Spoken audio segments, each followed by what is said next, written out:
welcome to our virtual Tech to Go program. My name is Jen, a programming librarian at the Cedar Rapids Public Library. In today's program, we will discuss fake news.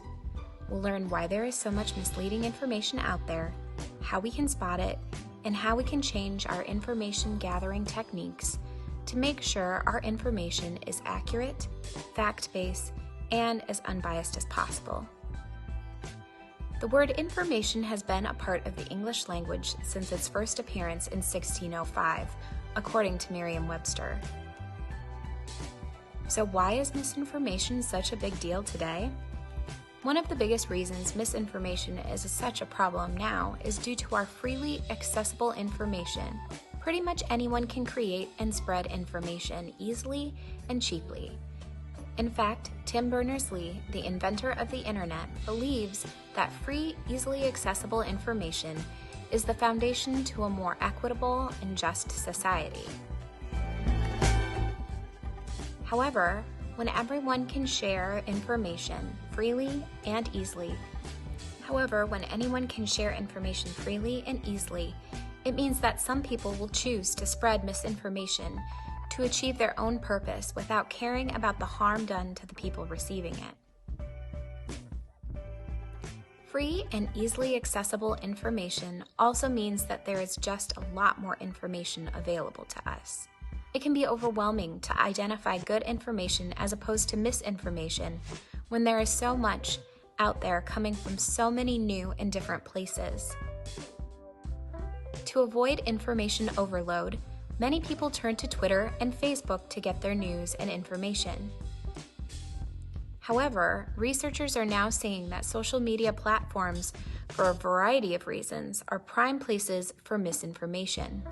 Social media platforms personalize the ads, the news, and even the posts we see from our friends based on the vast amounts of data they have on us and others like us.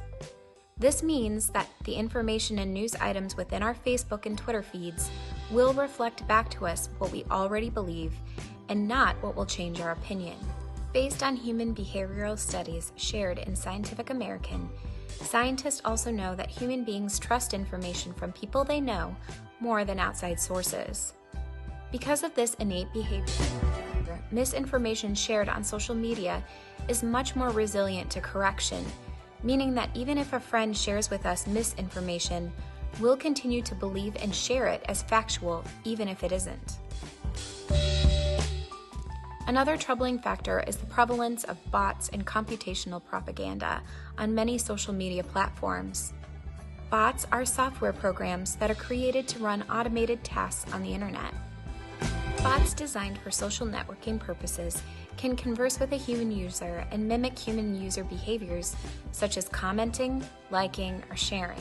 While not all the work bots do on social media platforms is bad, they can share or draw attention to misinformation through likes or comments and can do so faster than a person can. Researchers at Carnegie Mellon University studied more than 2 million tweets on Twitter that were about COVID-19. Of the top 50 most influential retweeters or accounts that repost information, originally created by other users, 82% of them were bots.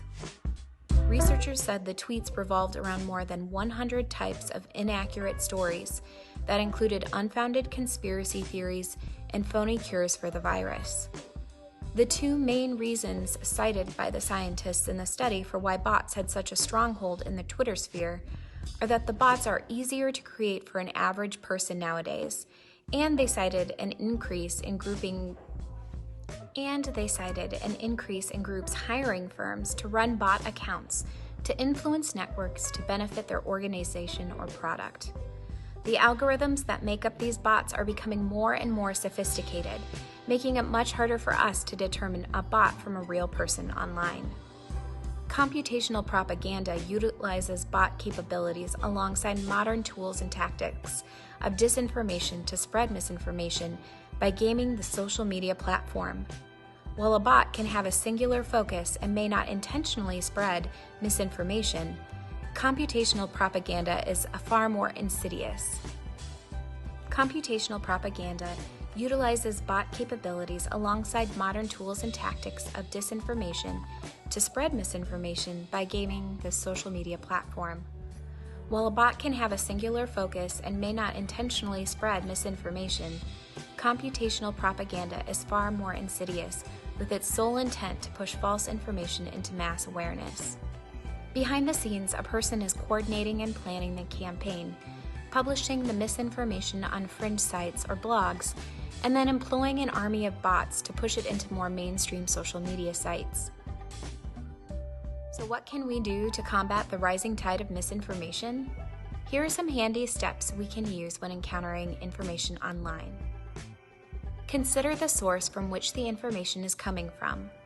Some indicators that can clue you into a site being a good or a bad one is the URL. If you have never seen the URL type before, like .com.co, be wary. Once on the website, check to see if there's contact information, like a physical address, phone numbers, or email addresses connecting you to specific people or departments. Dig into the site reading their mission statement or About Us page. This can also help you determine who is in charge of the site and whether or not they have the credentials or authority on the information they are providing. It is also helpful in determining whether or not the information on the site is news, satire, or opinion. Read beyond the headline. A headline, even from a legitimate news or information site, can be sensational or misleading. What is included in the article can help you decide whether or not you are reading misinformation. If you are seeing a lot of spelling errors or dramatic punctuation, you should be wary because good information sites put money and effort into making sure what is written is grammatically correct. As you read, try to set aside your own personal biases, or at least be aware of them. Does the story provide quotes from a variety of sources? Or is it weighted to one perspective? Who does the intended audience of the information seem to be for? Check the article or information's references.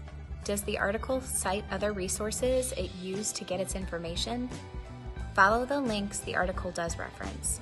If there are a lot of broken links or pages that don't show up, it probably means at best the information is outdated, and at worst it is misinformation. If the links provided are live, Google the reference to help you figure out if it's from a reputable source or not. Check out the article or information's author. Again, Google the author's name to determine whether they are a credible source on the topic. If the author doesn't appear to be a real person, the article could actually be satire. Satire isn't news and often isn't factual. Find out when the article or information was published or revised. Sometimes older news stories are shared again and gain traction because of current events, but that doesn't mean they're relevant or accurate. If you come across something that is hard to be sure of, ask an expert. There are plenty of fact-checking websites out there like factcheck.org, Snopes, PolitiFact, and Washington Post Facts Checker. You can also call or email the Cedar Rapids Public Library, and a librarian will do the fact-checking for you. If you routinely get your news from Twitter or Facebook, consider switching it up and expanding your information routine. While you may not be able to pay for a subscription to the New York Times or the Washington Post, both news outlets provide free subscriptions to a variety of digested newsletters. These newsletters often contain links to the full articles, which are often behind a paywall and are sent daily to your email's inbox. The library also has a subscription to EBSCO Host, which provides online access to many popular newspapers and magazines. Hoopla and Canopy also provide subscriptions to popular magazines, which can also be a good source of information. Here are some suggested newspapers, magazines, news radio, and wire services for you to check out.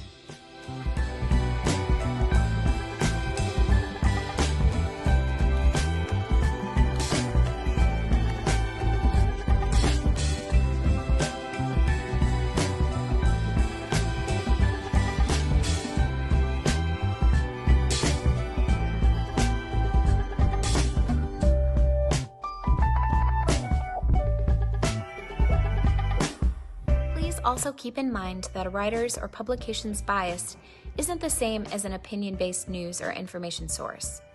Opinion-based news has become wildly popular because they can help contextualize the information that may be harder to digest or understand the grander importance of. They are offering up commentary on facts without necessarily presenting the facts themselves. This is an important service because it can help us see something from a different point of view, but it should not be the only source for which you are getting information. Some opinion-based information sources are: